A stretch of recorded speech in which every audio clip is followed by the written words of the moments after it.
नमस्कार, आप देख रहे हैं वीआईपी न्यूज और मैं हूं आपके साथ दीपिका राजपूत। छत्तीसगढ़ की तमाम छोटी और बड़ी खबरों से हम आपको रूबरू कराएंगे। तो चलिए शुरुआत करते हैं खबरों की। और सबसे पहले हम आपको ये बताएंगे कि छत्तीसगढ़ कांग्रेस में लगातार बैठकों का सिलसिला जारी है।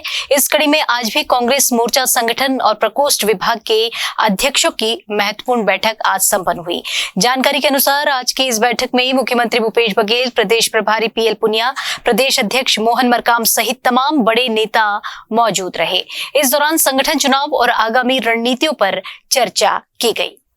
और जो सभी जो प्रकोष्ठ हैं, सेल्स हैं, उनकी बैठक भी आयोजित हुई और उस बैठक में सभी की समीक्षा की गई कि उन्होंने संगठन को मजबूत करने में क्या क्या कार्रवाई की है, मासिक बैठक समय पर हुई या नहीं हुई है, और जो 21 तारीख को कितना योगदान रहेगा, कोई कितने लोग के साथ वो लोग पहुँचेंगे कार्यक्रमों में, इन सब बातों पर चर्चा हुई। और 2023 के लिए चुनाव के लिए मजबूती के साथ खड़े होकर कांग्रेस पार्टी को मजबूत करने के लिए क्या प्रयास किए जा रहे हैं, वो सब पूरे चर्चा हुई। आपके एक और इधर छत्तीसगढ़ की राजधानी रायपुर में तालाबों को संवारने की योजना का अंजाम भी बाकी योजनाओं की तरह ही हो गया है। नगर निगम के अनदेखे से सैकड़ों तालाबों की दशा बदहाल हो गई है।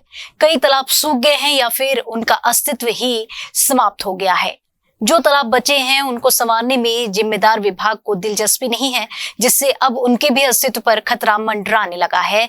वहीं जिन तालाबों को पर्यटन स्थल के रूप में विकसित किए जाने की कोशिश की गई, वहां भी कुछ खास बदलाव नजर नहीं आया।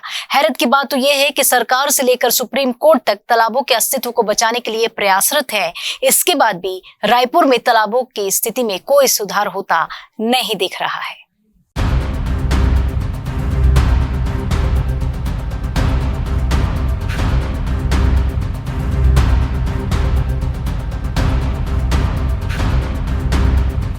हर साल रायपुर में तालाबों के संरक्षण और सौंदर्यीकरण के नाम पर करोड़ों खर्च करने के बावजूद शहर से 53 तालाबों का अस्तित्व खत्म हो चुका है। बाकी बचे तालाब भी अपनी बदहाली पर आंसू बहा रहे हैं। यहाँ पर रायपुर में 300 तालाब थे। अभी वर्तमान में नगर निगम रिकॉर्ड में संभवतः 126 के आसपास है। नहीं, इसमें नगर पालिका ही जिम्मेदार है। अब जैसे बूढ़ा तालाब टापू था, हम लोग तैर के जाते थे टापू में, और उस समय जो आनंद आता था, या दानी स्कूल से लेके टिकरा पार्क बीच रोड एक था, उसमें वो दूसरी रोड को बंद कर दिए, दानी स्कूल तरफ जाने वाला रोड बंद कर दिए। तो जो मौलिकता वो समाप्त हो गई। और मौलिकता समाप्त होने के कारण क्या है, आधुनिकीकरण के चक्कर में, स्मार्ट सिटी के चक्कर में एक प्रकार से अगर ऐतिहासिकता को, ऐतिहासिक धरोहर को नष्ट करने की अगर बात होती है तो किसी भी आने वाली पीढ़ी कभी माफ़ नहीं करेगी। जैसे स्टेडियम बना है, मिनी स्टेडियम, वो भी तालाब था।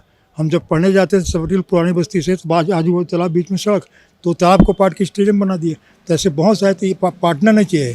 तालाबों का शहर है रायपुर, आप कांक्रीटीकरण कर दोगे तो रायपुर का मतलब ही क्या बचेगा। इस प्रकार से उसको थोड़ा सा ध्यान देना पड़ेगा। कभी यहाँ 227 तालाब थे, लेकिन प्रशासन ने इन्हें सहेजने में दिलचस्पी नहीं दिखाई। इसका नतीजा ये हुआ कि रायपुर के 53 तालाब सूख गए या भू माफियाओं की भेंट चढ़ गए।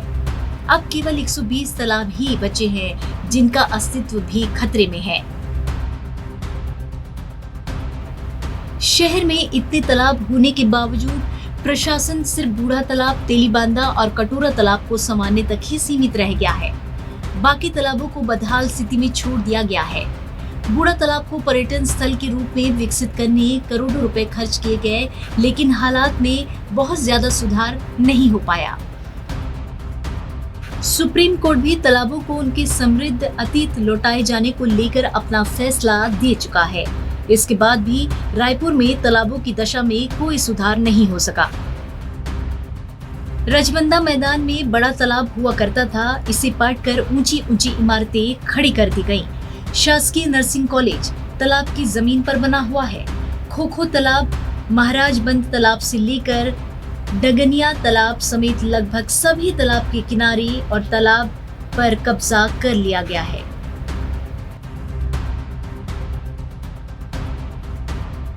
बढ़ेंगे आगे खबरों में। छत्तीसगढ़ कर्मचारी अधिकारी फेडरेशन के दौरान 5 दिवसीय प्रदेश स्तरीय हड़ताल का आह्वान किया गया है। यह हड़ताल प्रदेश भर में 25 जुलाई 29 जुलाई तक होने वाली है। इसी कड़ी में गरियाबंद विश्राम गृह में शनिवार को आंदोलन की तैयारियों की समीक्षा की गई। बैठक के बाद फेडरेशन के प्रांतीय सदस्य मनीष ठाकुर ने ये बताया कि फेडरेशन द्वारा लगातार सरकार के समक्ष मांगे रखी जा रही हैं, लेकिन सरकार उनकी सुनने को तैयार नहीं है। इसके विरोध में प्रदेश के सभी कर्मचारियों और अधिकारी 5 दिवसीय हड़ताल पर जाने वाले हैं। इनमें से 4 दिन उनके द्वारा ब्लॉक स्तर पर प्रदर्शन और 5वें दिन जिला मुख्यालय में महारैली का आयोजन किया जाएगा।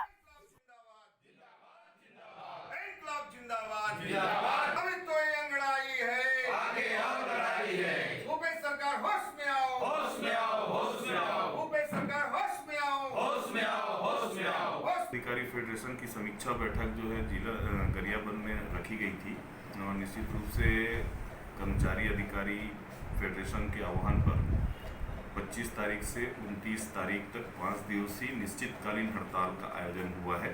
चरणबद्ध आंदोलन के तहत हम हड़ताल पे जा रहे हैं और इसकी समीक्षा करने के लिए यहाँ पर आए थे।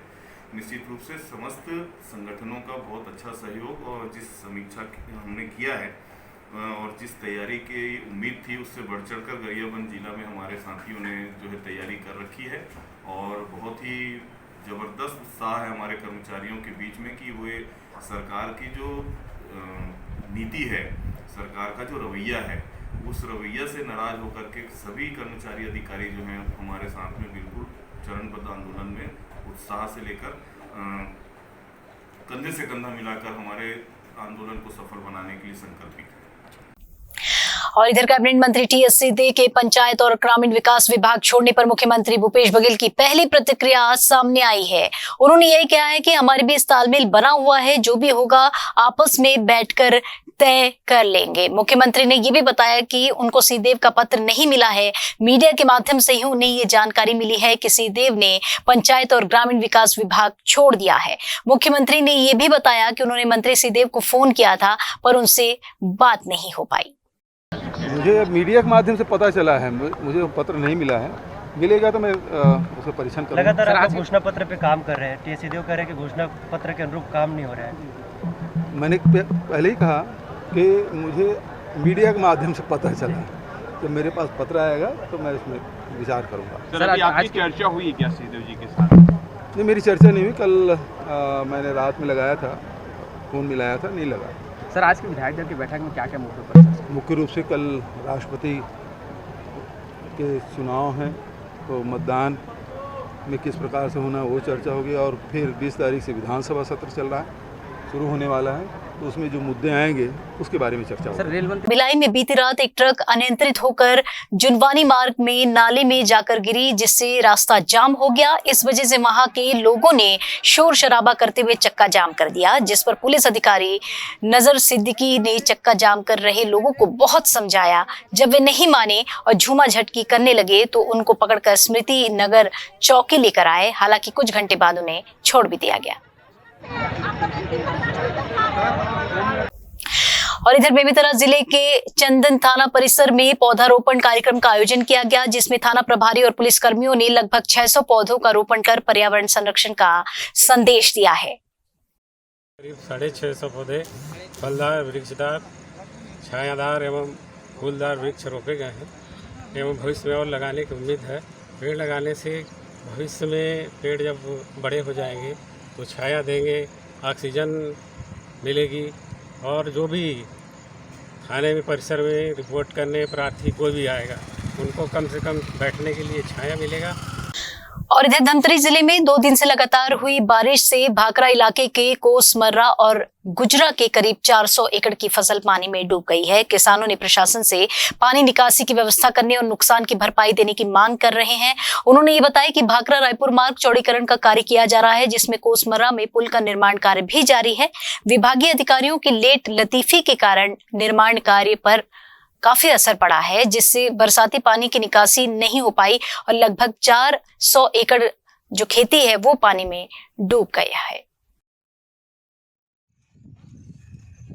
आपने देखा होगा अभी जो NH है और धमतरी के जो बाईपास रोड है उसमें भी काफ़ी पानी का भराव हुआ था, जल भराव हुआ था, उसमें मैंने NH के अधिकारियों को बुलाया था और पूरी उसको JCB लगा के और फ्यूचर में कैसे जल भराव को ठीक करें इसके लिए भी निर्देश दिया है। हम लोग ज्ञापन दिए कि हमारा फसल में जो पानी डूब गया है लगभग 250-300 एकड़ और लगभग एक सप्ताह से डूबा हुआ है।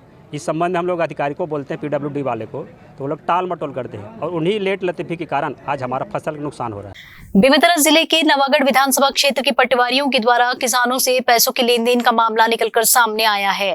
क्षेत्र के 2 अलग अलग गांवों के पटवारियों पर ग्रामीणों ने लेन देन का आरोप लगाते हुए ये कहा है कि ग्राम नवलपुर के पटवारी दिनेश नामदेव और तेंदुआ के पटवारी राजन साहू पर आरोप भी लगाया कि वे ग्रामीणों से दस्तखत के बदले में मोटी रकम वसूल लेते हैं। ग्रामीणों ने मामले की शिकायत कलेक्टर और सांसद प्रतिनिधि से की है। ये जानकारी अभी प्राप्त हुई है और मैं संबंधित सब डिविजनल मजिस्ट्रेट्स SDO से कहूँगा कि इसकी जांच करें और इसके साथ साथ सारे बेमेतरा जिले के पटवारियों से और राजस्व अमले से कहना चाहूँगा कि लोगों को दिक्कतें ना हो, लोगों की दिक्कतों को दूर करने के लिए व्यवस्था है और हम हैं, तो कोई भी कानून और जो विधि सम्मत चीज़ें हैं उनसे बियॉन्ड जा करके ऐसी कोई भी चीज़ ना करें कि उनके खिलाफ कार्रवाई करने की नौबत आए। मुझे द्वारा इस प्रकार की कोई मांग नहीं किए गए हैं। हमारे जो नवलपुर के जो किसान हैं उस गांव का गिलई और नवलपुर दोनों गाँव का शायद बीमा का अमाउंट कुछ कम आया है। इसके नाम से किसान नाराज चल रहे हैं कि बीमा कंपनी वालों के द्वारा यह कह दिया गया कि हल्का पटवारी और ग्राम सेवक ने 100% उत्पादन दर्शा दिया है और इस कारण से जो है दोषी वही है। तो यहाँ पर ग्राम सेवक और हल्का पटवारी के द्वारा जो है इस प्रकार से रिपोर्ट नहीं भेजा गया है और उतने ही उत्पादन 4 माह में भेजा गया। राजन पटवारी है, किसान मेरा कोई भी काम हो बिना पैसा काम नहीं करे और मैं 100-200 दे और स्टाम्प फिर कहें तो हाँ वो पैसा दे तो स्टाम्प मिल ही से बोल दी। 18 जुलाई को होने वाले राष्ट्रपति चुनाव के लिए तमाम तैयारियां लगभग पूरी कर ली गई हैं। चुनाव के लिए भारत निर्वाचन आयोग द्वारा नियुक्त ऑब्जर्वर राकेश रंजन भी रायपुर पहुंच चुके हैं। रायपुर पहुंचते ही उन्होंने छत्तीसगढ़ विधानसभा में वोटिंग संबंधी तमाम तैयारियां जो हैं वो कर लिया है, उनका जायजा लिया है और सभी व्यवस्थाओं को बारीकी से देखने के बाद आवश्यक दिशा निर्देश भी दिए हैं। इस दौरान उनके साथ छत्तीसगढ़ निर्वाचन अधिकारी P दयानंद समेत विधानसभा सचिव और रिटर्निंग ऑफिसर मौजूद रहे।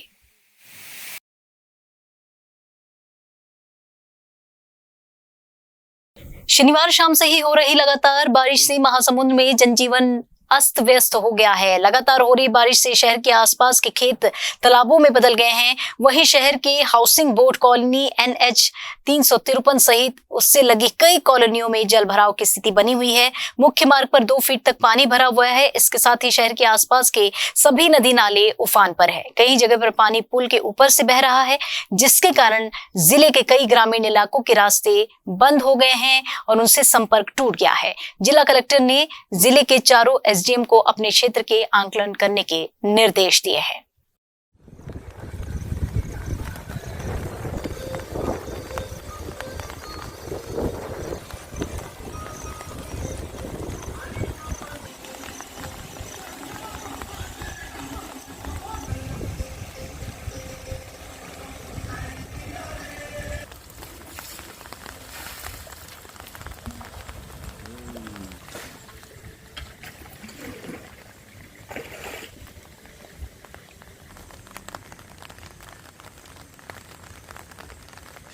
पानी में नहाते थे हम लोग, ये तो नदी में पढ़ाई कर रहे थे तो बारिश होती थी तो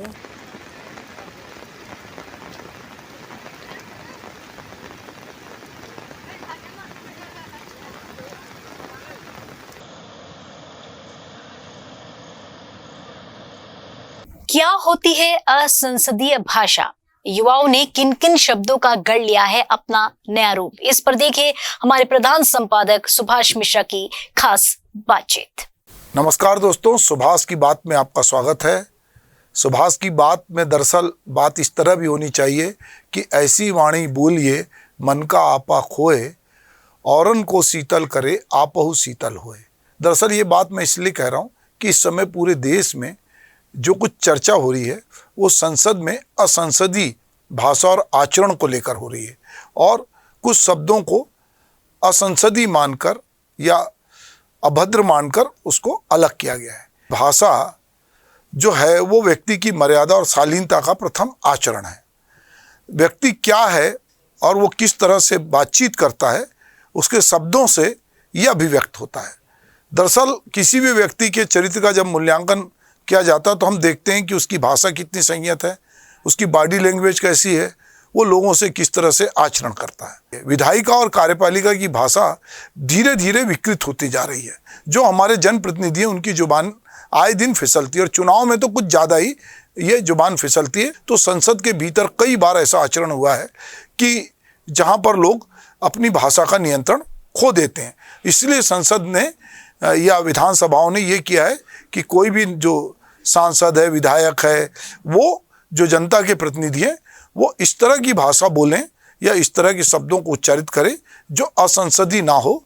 जो सदन में घटना हुई है उसे मुझे अत्यंतिक पीड़ा हुई है। आसन पर पर्चे फेंकना, आसन की अवमानना करना हमारी संसदीय परंपराओं के अनुरूप नहीं है।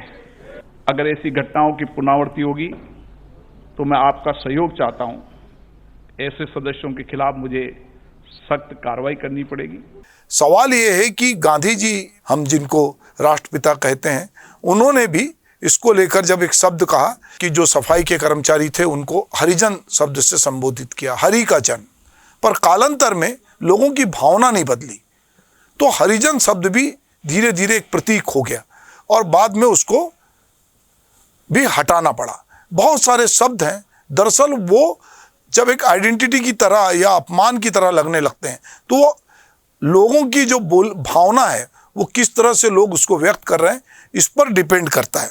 सामाजिक प्रक्रिया और जटिलता के बारे में अगर हम चाहते हैं कि उसका कोई सरलीकरण करें और हम कहें कि ये शब्द को हटा दें, लोगों की भावना ना बदले और केवल शब्द बदले, तो ये मुझे लगता है कि धीरे धीरे हमारा शब्दकोश जो है वो खाली हो जाएगा और हमारे पास शब्द जो है वो रहेंगे नहीं। आप किस भावना से बोलते हैं, आप किस तरह का किस संदर्भ में बोलते हैं, महत्वपूर्ण ये होता है। महत्वपूर्ण ये वो शब्द नहीं होता है जिसको लेकर इन दिनों बातचीत हो रही है। जो एक संसद का सदस्य है या जो विधानसभा का सदस्य है वो जो कुछ बात कहता है तो ये समझते हैं कि उसके पास एक सेंस है और वो अपनी बात को रखने के लिए कुछ शब्दों का, कुछ शेर शायरी का, कुछ कविताओं का इस्तेमाल करता है। वो ये भी कोशिश की जाती है कि वो किसी प्रकार का ऐसा शब्द ना कहे और यदि वो कहता है तो जो भी वहाँ पर कार्य संचालक होते हैं, चाहे वो लोकसभा के अध्यक्ष हों या जो भी उस समय आसीनदे पे बैठे हों, वो शब्द को विलोपित करने की मांग होती है और उस शब्द को वहाँ से विलोपित कर दिया जाता है। ये अध्यक्ष के विवेकाधीन होता है कि वो किस तरह से इन शब्दों को कार्रवाई से बाहर करने के लिए आदेश पारित करता है। पहली बार 1999 में ये असंसदीय शब्दावली आई और उसके बाद धीरे धीरे हर साल बहुत बार कुछ शब्दों को विलोपित करने की कार्रवाई की गई जिन्हें असंसदीय शब्द माना गया। ये तो बात हुई एक सदन की कार्रवाई की, पर बात यह है कि हम अपने पूरे जीवन में क्या देखते हैं। अभी जब से टेक्नोलॉजी आई है, जब से हमारा नया युवा बहुत सारे शब्दों के शॉर्ट फॉर्म के रूप में उनका इस्तेमाल करता है और वो बहुत सारे शब्द जो अश्लील हैं, जिनकी अगर हम कहें कि बोलचाल में या अगर हम उनके अर्थ में जाएं तो वो एक प्रकार से असंसदीय हैं। तो उन शब्दों को, जैसे सिट है, बेड है, इनको संसद ने, मेंढी की कूट है, ये शब्दों को पहले संसद ने खारिज किया। पर अभी जो नई शब्दावली है जो समाज में प्रचलित है, जो टेक्नोलॉजी के आने के बाद है, उसने बहुत सारे शॉर्ट फॉर्म को भी बना लिया और वो भाषा लोगों के बीच में बोली जा रही है। अभी रिश्वत, ब्लैकमेल, रिश्वतखोर, चोर, डाकू, लानत, धोखा, नीच, डार्लिंग जैसे शब्द को असंसदीय माना गया है। अब चूंकि इसकी लिस्ट जो है एक लंबी लिस्ट आई इधर के दिनों में जिनको असंसदीय शब्द माना गया, तो अब एक तो हमारे लोगों की शब्द सामर्थ्य जो है वो कम है, धीरे धीरे पढ़ने लिखने का संस्कार कम हुआ है और उसके बाद यदि बहुत सारे शब्दों को जो चलन में है उनको असंसदीय मान लिया जाए। दरअसल होना ये चाहिए कि उसकी भावना क्या है। यदि आप किसी अपर सदस्य को अंगूठा चाप कहते हैं तो निश्चित रूप से आप उसकी भावनाओं को ठेस पहुंचा रहे हैं। आप बहुत जगह हम लोगों ने समाज में भी बहुत सारे शब्दों को संक्षेप कर दिया है।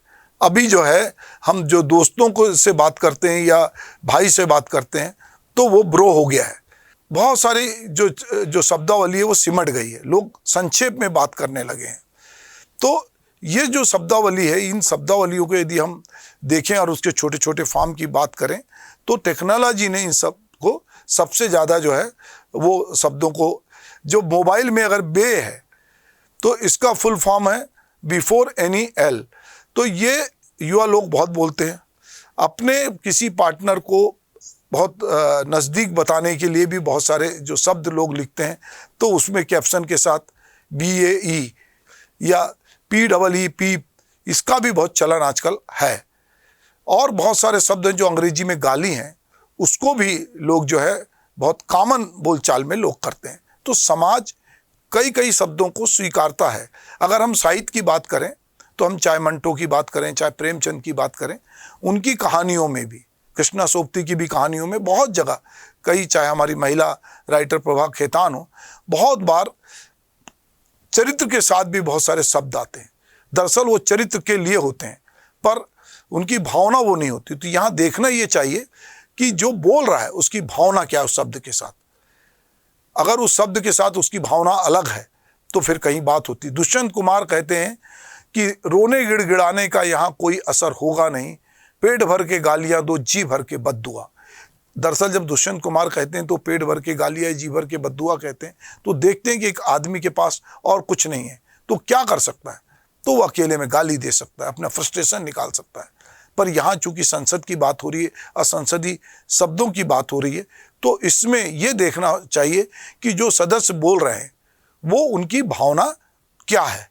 अगर उनकी भावना, शब्द बहुत अच्छे हैं पर उनकी भावना क्या है। अभी पिछले दिनों जब किसान आंदोलन कर रहे थे, स्वयंसेवी संगठन आंदोलन कर रहे थे, तो प्रधानमंत्री आंदोलनजीवी शब्द का इस्तेमाल कर रहे थे। और भारत के लोकतंत्र में आंदोलन का महात्म्य है और रहने वाला है और जरूरी भी है।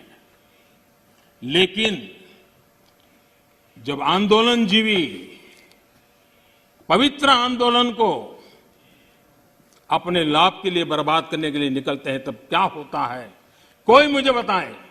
अभी टुकड़े टुकड़े गैंग एक शब्द है जो बहुत बोला जा रहा है। ऐसे बहुत सारे शब्द हैं। ओ माई गॉड को जो है OMG की तरह बोला जाता है। बहुत सारे शब्द जो है TBH, ये सोशल मीडिया में बहुत इस्तेमाल किया जा रहा है। इसका मतलब होता है टू बी ऑनेस्ट। अब लोगों ने अपनी अपनी शब्दावली भी गढ़ ली है। यूथ ने एकदम अपनी एक नई शब्दावली गढ़ी है। तो शब्द हमारे जीवन में बहुत महत्वपूर्ण है।